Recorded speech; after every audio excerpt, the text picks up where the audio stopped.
medyo maiksi yung ano natin. Kailangan natin ng tutungan.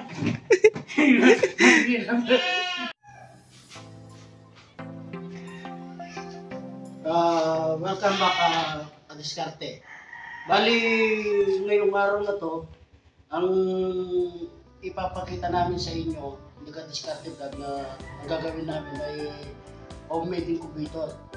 Disclaimer lang po, isang alam naman natin na marami nang nakakagawa ng homemade incubator. Tsaka ang kagandahan, ang ating yung refrigerator na hindi na nagagamit o yung naka-stack na lang. Ngayon, bali kakailanganin pala natin na Kadiskarte yung mga power tools kagaya ng grinder, barena, portable drill, riveter, petros, tsaka cutter blade, tsaka itong pangguhit natin, tapos yung booting, may cutter tayo, long nose, tsaka plies, tsaka grind rivets, para at least kung kumpleto yung gamit natin Kadiskarte, yung binabalak natin na i-fabricate o gawin ay napakadaling trabahuin kasi pagka kumpleto yung gamit natin Kadiskarte. Bali naipon na namin ito Kadiskarte, yung mga unti-unting gamit na pangbahay na gamit din sa araw-araw. Papakita ko sa inyo Kadiskarte, ito pala yung lumang rep. Papansinin nyo, hinigana namin Kadiskarte. Yan. Lumang rep na yan, Tudor, ayun siya. Bali, ipapabricate ni Kadiskarte tatay kung ano yung magandang klaseng gagawin na incubator, homemade incubator. Bali, ito, kinrain na natin Kadiskarte. Hindi ko man naipakita kung paano nag-grind. Ito, binutasan na ni Kadiskarte tatay sa grinder. Bali ito, tinabas niya. Ito. Bubuksan ko na. Ayan. Ako na rin ang nagtabas sa Kadiskarte, tapos yung ang kagandahan, may protection siya. Ito, ito, styrofoam lang ito. Kasi yung lamig ng rep, magandang gawing incubator ito, kaya may protection siya na ayan siya. Yan. Bali, nakat na natin yung styro. Ang kagandahan nito Kadiskarte, pagka nag-run out, dahil may styrofoam siya, huwag mo lang bubuksan. Maintain at napakaganda.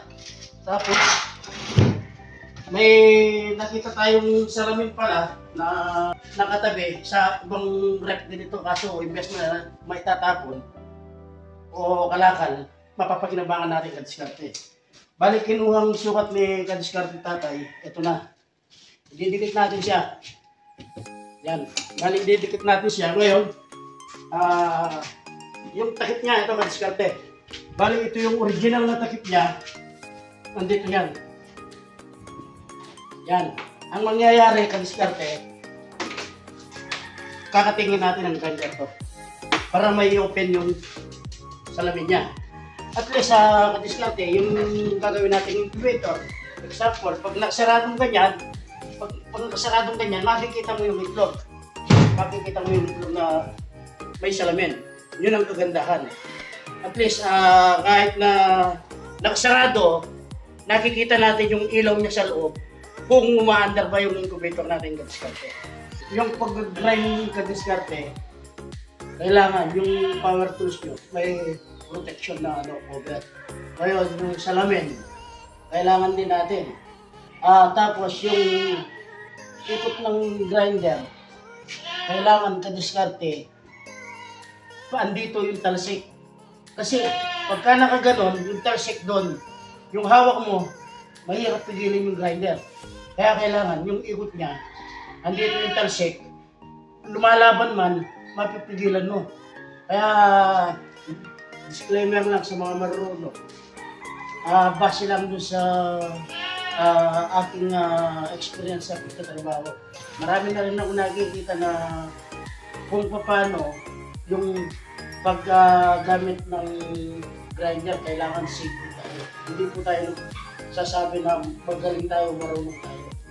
Ito po, gloves. Ito, actually ito sa pang-welding ito. Tapos ito sa pagtrabaho. Kaso sinuot ko na ito, makapal siya. Kaya nakakasik tayo, masugat man o ano, tumansik.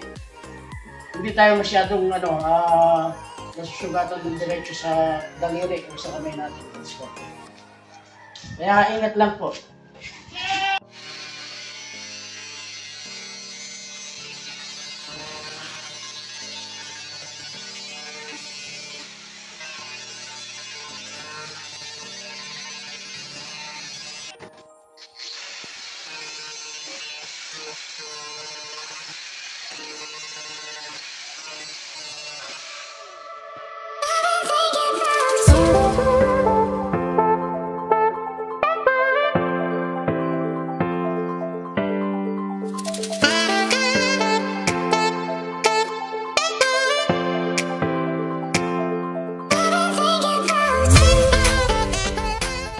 Bali dito natin siya ilalagay ko sa atin. Tapos ito tornilyo natin to, nakita. Ayan siya.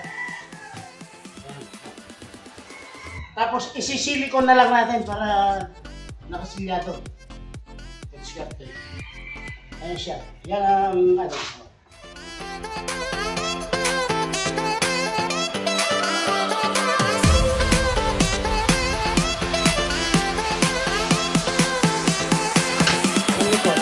Kasi tatay, kahit pa paano nakakaintindi po sa mga iba't ibang klase ng trabaho. Kaya kung pasilin nyo, iba-iba na yung nagagawa ni Katsukati tatay kasi matagal man tayong nakipag-ano sa trabaho, kaya kahit pa paano, malaking tulong na yung pinagsimulan natin kahit na ano man yung trabaho na mahirap. At least ngayon napapakinabangan natin Katsukati. Ilalagay natin yung rubber niya para maganda yung maipit siya.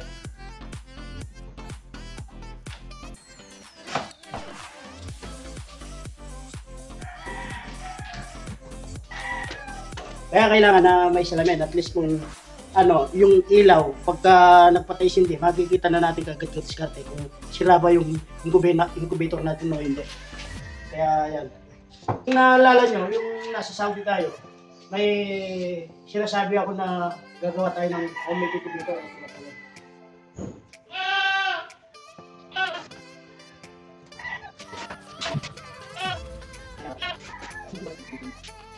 Pag-diskarte na ilagay na namin ito.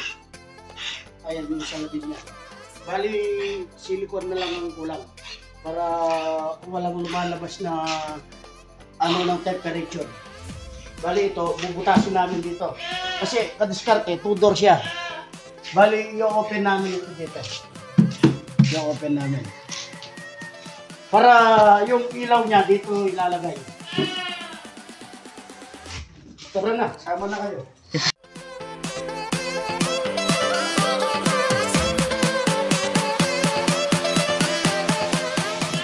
Medyo may yung natin. Kailangan natin ng tutungan.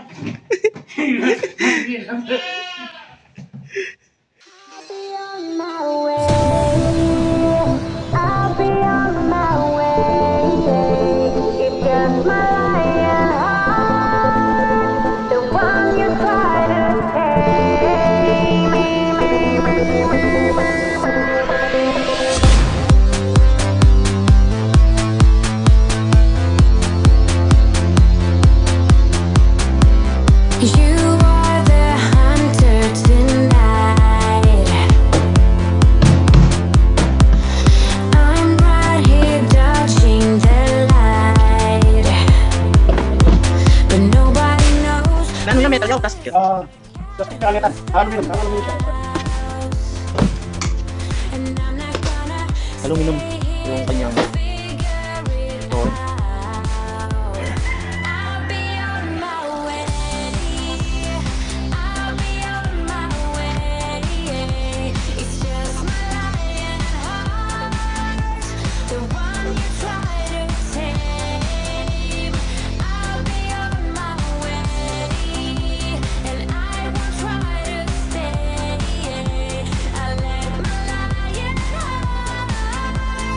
Keep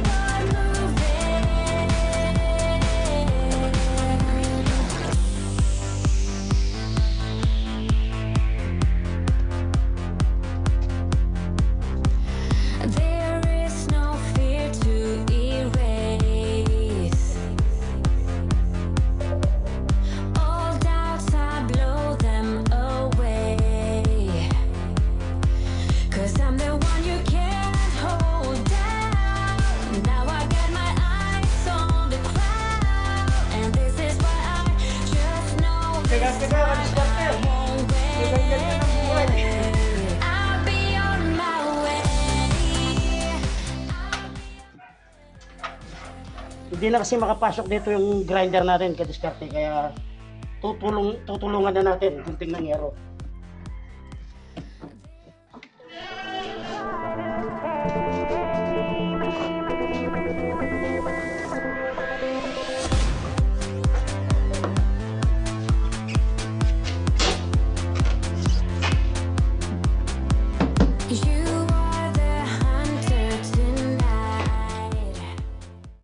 Kadiskarte, bali may bombilya tayo, tsaka sa Tagalog, Bukilya. bombilya.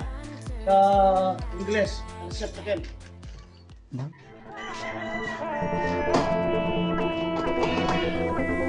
Gawin natin yung pan.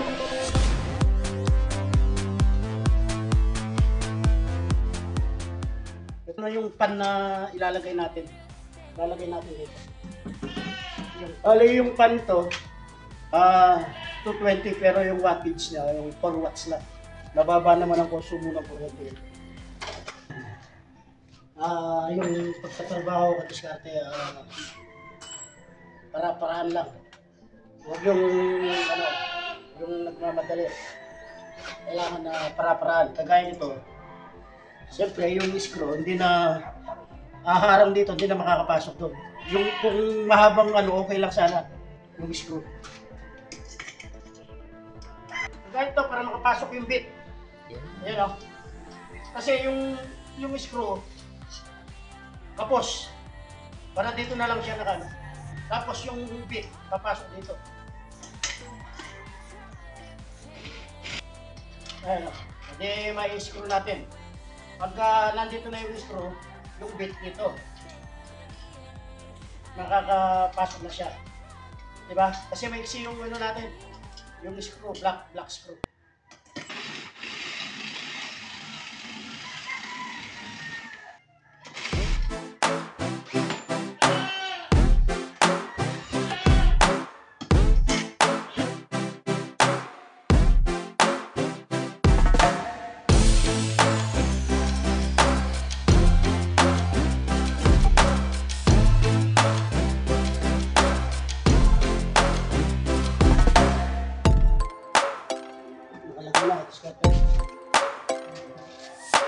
Ito sinasabi ko na para makapasok yung bit.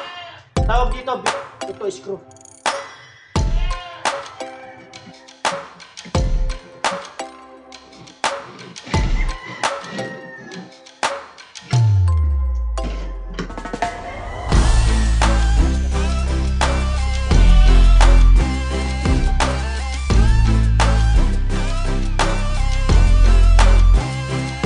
Bali pala yung connection nito, series lang.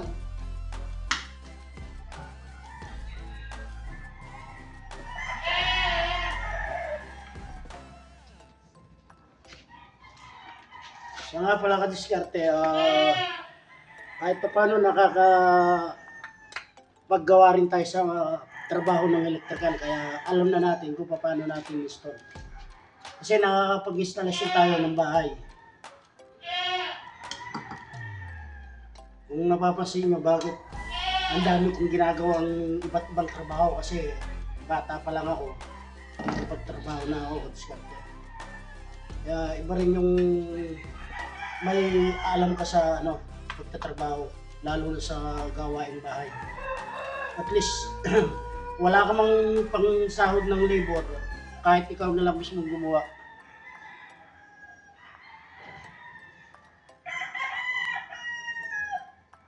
Kailangan na yung terminal niya, kadiskarte, yung wiring mo, subradahin mong may fit siya.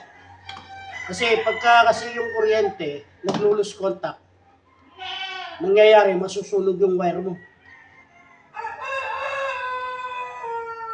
Kaya kailangan, siguraduhin mo may fit siya.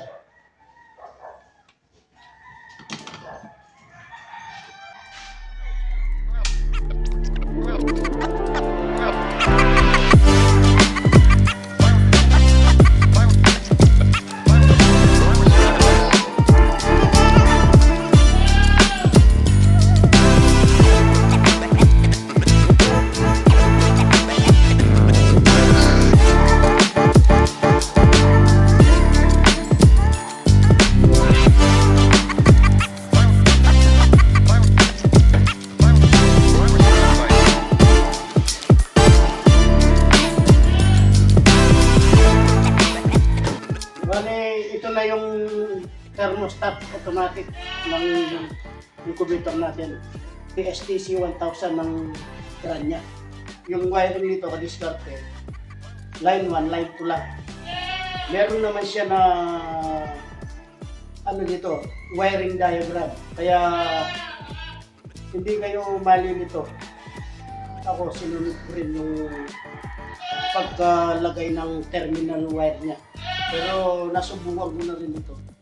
Bali dito ko na papabritate o i-assemble. Sa heat temperature sensor, ito.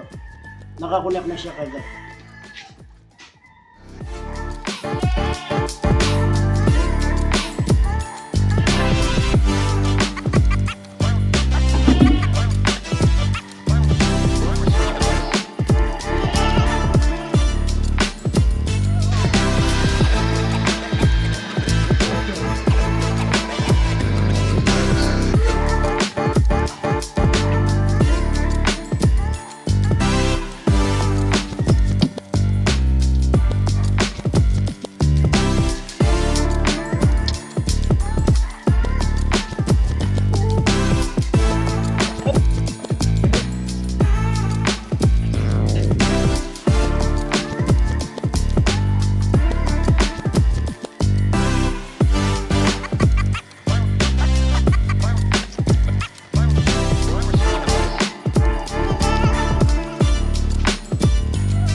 The doors!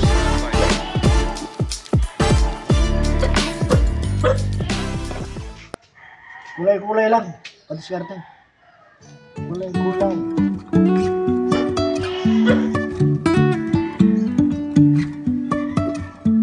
Life is a winding road, no telling where it goes. Driving through days and nights, won't stop for traffic lights. And I really wanna know if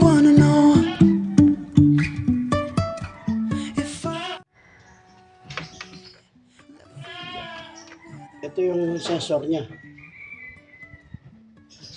Top. Sensor ng thermostat. Ito yung magdi-detect doon sa ano niya, heat temperature. stop for traffic lights. And I really wanna know if I will ever figure out where the road goes, even if I'm falling down.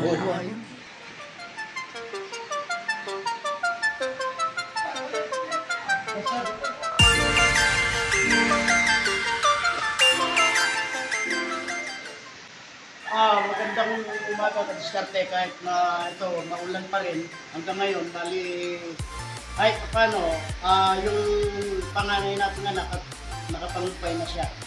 Although basa yung wala tayong magagawa dahil tag-ulan ngayon ka diskarte. Bali ngayon, kahapon pala yung paggawa namin ng incubator, ituloy namin kahit gabi. Ngayong araw na ito, papagita namin kung paano namin na-set up yung homemade incubator natin. Tara.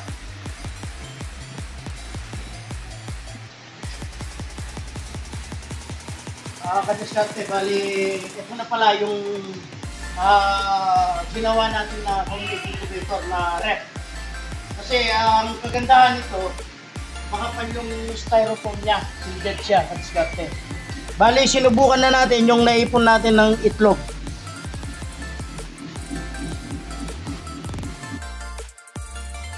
Bali, kagabi, tinuloy namin kadiskarte vlog yung mga lagayan ng itlog. Matigas man na gawin yung mga screen na to, kailangan dahil para maibuo natin yung setup ng homemade incubator ref natin. Bali, may pan pala tayo dito, isang 40 watts at saka isang 25 watts. meron na siyang tubig para doon sa ano niya, humidity na ano niya. Yung temperature pala kadiskarte, ito yung thermostat niya, automatic thermostat yung nilagay natin. Meron din siyang ilaw sa itaas, ganun din. Isang 40 watts at saka isang 25 watts, may pan na rin siya. Para yung ano niya, temperature niya, baba itaas. Ito makikita niyo may tali kasi dahil luma na to, hindi na siya umihigop, hindi kagaya nito. Okay naman siya, nag-automatic naman siya. Sana maging success yung paglalagay natin ng itlog. Ang problema, bago yung silicone natin, maasim pa rin. kaya disclaimer lang, tetestingin muna natin. I-update namin kayo pagka naging successful yung paggawa natin ng homemade incubator. Actually, dapat dalawang set ang gagawin natin. Bali, ito muna ang tetestingin natin. Pag maganda yung kinalabasan, maggagawa ulit tayo kadiskarte. Kadiskarte, ito palang homemade incubator natin. Kung makikita nyo, yung lagayan ng mga itlog, bali, ano lang to, manual. Tayo na rin ang maghalo nito. Umaga tapon o kaya 3 beses sa maghapon. Siguro nasa 250 or 300 pieces yung pwedeng ilagay. Kasi maluwag naman siya. Pwede pa rin tayong maglagay dito ng ano niya, egg tray niya. Bali, tetestingin muna natin kadiskarte kung magiging successful yung ginawa ni kadiskarte tatay. Bago yung ano niya, thermostat niya kadiskarte, bali, ang set ng heat temperature niya ay yung heat temperature niya 37.5. Pag yung start ano niya open 37. Yung ano niya temperature. Kadiskarte, success yung paggagawa natin ng homemade incubator dito sa naman. Bali, testing na natin na may itlog ng 14. Kaya ako'y tuwa ngayon, araw na to, kahit maulan. Siya nga pala, ay salamat sa mga nakapanood, ay kadiskarte tatay. Lalo na yung mga silent viewers dyan, at saka yung mga OFW nasa Pangasa, at saka yung nasa dito sa Pilipinas. Maraming salamat. Thank you. Ganito na lang po. Bye.